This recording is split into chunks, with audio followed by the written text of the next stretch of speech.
ঘোরে মিরসরায় দুইটি দুর্ঘটনা, ঘুমের ঘোরেই প্রাণঘাতী হতে পারত। আজ ভোরে চট্টগ্রামের মিরসরাই উপজেলার বারৈয়ারহাট বাজারের আগে ঘটে গেল দুইটি দুর্ঘটনা। প্রথমে রোগীবিহীন একটি অ্যাম্বুলেন্স নিয়ন্ত্রণ হারিয়ে রাস্তার পাশে একটি গাছে ধাক্কা খেয়ে উল্টে পড়ে যায়। প্রাথমিকভাবে ধারণা করা হচ্ছে চালক ঘুমিয়ে পড়ার কারণে এই দুর্ঘটনা ঘটে। ঘটনাস্থলে হাইওয়ে পুলিশ পৌঁছে উদ্ধার তৎপরতা শুরু করলে কিছুক্ষণ পর লোহাবাহী একটি লরি একই স্থানে নিয়ন্ত্রণ হারিয়ে রাস্তার বাইরে চলে যায়। হাইওয়ে পুলিশ জানিয়েছে এই লরির চালকও ঘুমে আচ্ছন্ন ছিলেন বলে ধারণা করা হচ্ছে।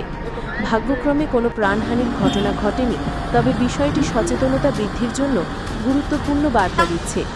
আমাদের পক্ষ থেকে একটি জরুরি বার্তা: দীর্ঘ পথ পাড়ি দেওয়ার আগে পর্যাপ্ত বিশ্রাম নিন। ঘুমের ঘোরে গাড়ি চালানো মানে মৃত্যুকে দাওয়াত দেওয়া। নিরাপদ সড়কের জন্য সবাইকে হতে হবে সচেতন।